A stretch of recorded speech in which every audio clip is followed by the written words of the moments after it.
O matrimônio foi instituído por Deus e é um estado honroso, mas o celibato também é uma opção de vida perfeitamente natural. O casal cristão que vive no temor de Deus simboliza Cristo e sua igreja. Então veja bem que coisa séria que está acontecendo aí, né? Em todos os países do mundo, e o Brasil também tem muitos casos mesmo de pessoas que vivem maritalmente, né? Vivem juntos e não são casados. Por que não são casados? O casamento custa caro? Não, o casamento é grátis. A igreja faz casamentos aí de 1000 casais de uma vez, né? Gratuitamente. Quem quer casar em qualquer lugar do mundo, que a pessoa quer casar, existem pessoas que vão ajudá-lo de todas as maneiras então formalizarem, né, esse ato de casamento, essa união. E é uma união estável que vai ajudar os filhos, vai ajudar a esposa, o marido, vai tornar isso um lar. Essa casa não vai ser apenas aí pessoas vivendo dentro, mas vai passar a ser um lar realmente. E Deus abençoa essa união. Então pense nisso. Se você vive dessa maneira, procure resolver de todas as maneiras. Se a sua situação, casem-se, façam isso, tenham uma união realmente estável, de compromisso, né? Uma união que vai agradar a Deus. Parte número 2, a necessidade do casamento. Então, número 9, a pergunta número 9, como é o casamento efetuado por amor recíproco? Então, esse casamento, quando existe um amor recíproco, ou seja, o marido ama a esposa ama o marido, né? Aí os noivos se amam. Então ele preserva e protege a pureza moral da sociedade a partir da família. Mas por causa da prostituição, cada um tem a sua própria mulher e cada uma tem o seu próprio marido. Então o apóstolo Paulo está dizendo, para que não haja a prostituição, para que se evite essa prostituição, que é pecado, que vai evitar de você ser salvo, de você ir para o céu, então casem-se. É isso que ele está dizendo. É preciso que haja esse casamento. E esse casamento protege moralmente a família na sociedade em que vivem. Então é preciso que haja o casamento, que haja essa união, que haja sempre alguma coisa que vá segurar essa união. Porque discussões sempre um casal vai ter, problemas vão ter. E é preciso que haja essa união estável na hora dessas coisas, para que não seja assim de qualquer maneira, por qualquer besteirinha, que os dois se separem. Então é preciso haver essa união estável, esse compromisso realmente. E o compromisso do casamento não é feito apenas pelas duas pessoas, mas primeiramente é feito com Deus. É uma aliança feita primeiro com Deus, é um compromisso com Deus. Estão fazendo ali um juramento diante de Deus. Então o casamento é uma coisa seríssima, porque tem a ver com Deus em primeiro lugar, depois é que é entre as pessoas. Pergunta número 10, quais as obrigações recíprocas do casal dentro do tema o marido pague a mulher devido à benevolência e da mesma sorte a mulher ao marido? Então aí, para que cumpram com seus deveres conjugais. O verbo pague deixa claro que não se trata de favor, mas de uma obrigação do marido para com a esposa e da esposa para com o marido. O ato conjugal não visa somente a procriação, mas a satisfação mútua. No casamento, cada cônjuge tem direito à pessoa do outro. Na área sexual, ambos estão no mesmo nível. As diferenças afetivas e psicológicas dele e dela devem ser reconhecidas por ambos a partir do marido, por ser ele o cabeça do casal. Então, 1 de Pedro 3,7 diz, com entendimento. A expressão não vos defraudeis um ao outro é um preceito bíblico.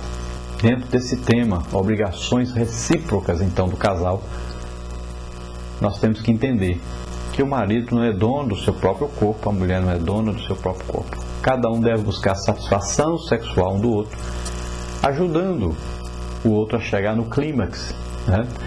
Que geralmente nós usamos então a palavra que é aí o gozo, né?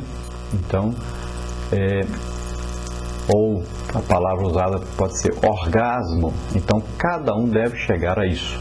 O esposo lutará para que a sua esposa chegue então ao seu prazer sexual, e a esposa lutará para que o esposo chegue a esse prazer sexual. os dois devem aprender um com o outro. A mulher deve dizer, olha, eu gosto quando você faz isso. O homem deve dizer, eu gosto quando você faz isso e tal. Devem conversar, o diálogo é muito importante, né? A esposa, eu gosto quando você dá um beijinho aqui na minha nuca e tal. Então, essas coisas devem ser conversadas, né? Para que os dois cheguem ao clímax. O homem, geralmente, é muito apressado e chega ao clímax rapidamente. Porque o homem é estimulado pela sua visão. Ele vê o corpo da mulher e ele já fica muito excitado. E se ele não se controlar, ele então terá prazer, sua esposa não.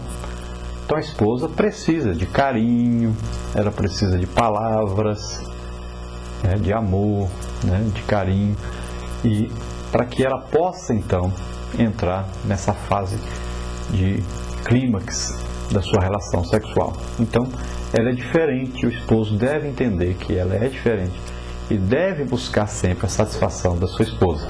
Isso indica o amor, não só o amor aí entre duas pessoas, mas um amor que vem de Deus, que quer a satisfação, o prazer do outro. Essa expressão, então, não defraudeis um ao outro, significa, então, aquele que faz com que a pessoa tenha um desejo, mas não deixe que esse desejo seja satisfeito.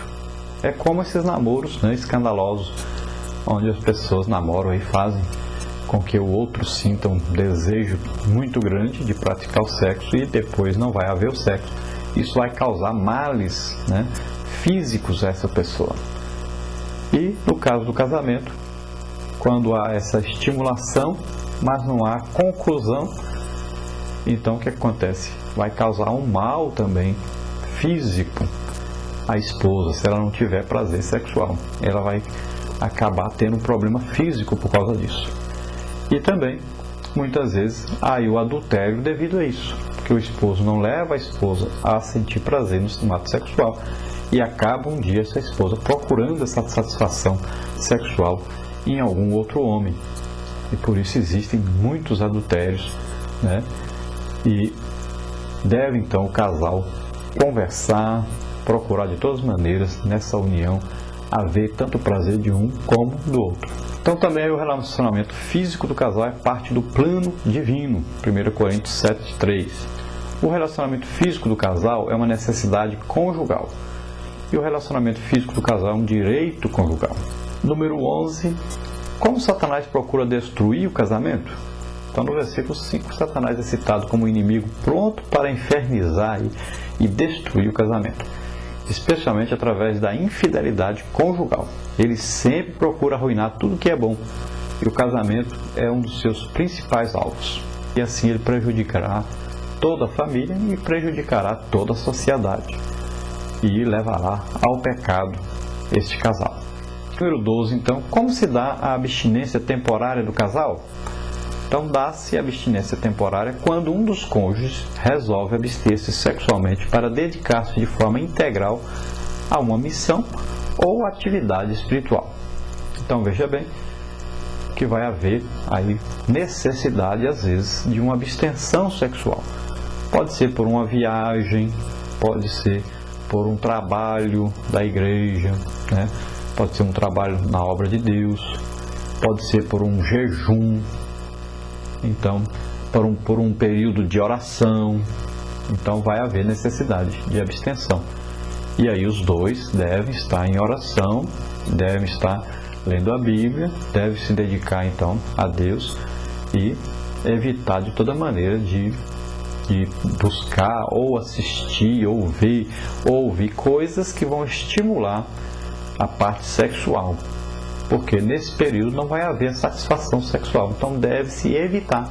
Então, se há um período de abstinência, não pode um ficar assistindo aí novelas, filmes pornográficos, coisas assim. Aí vai haver uma estimulação que não vai ser satisfeita, e isso pode levar a pessoa a um adultério. Então deve-se tomar cuidado com isso. Número 13. Quais as condições da abstinência temporária do casal? Deve haver um consentimento mútuo, todos os dois devem saber e concordar. Depois a situação deve ser temporária por algum tempo, não pode ser prolongado demais. Depois deverá ser por elevados propósitos cristãos, oração, jejum, né? Ou no caso de uma viagem. Depois deverão juntar-se de novo imediatamente. Então veja bem que há condições para essa separação, aí, para essa falta então, de sexo, a abstinência. E essas condições, então, os dois devem concordar.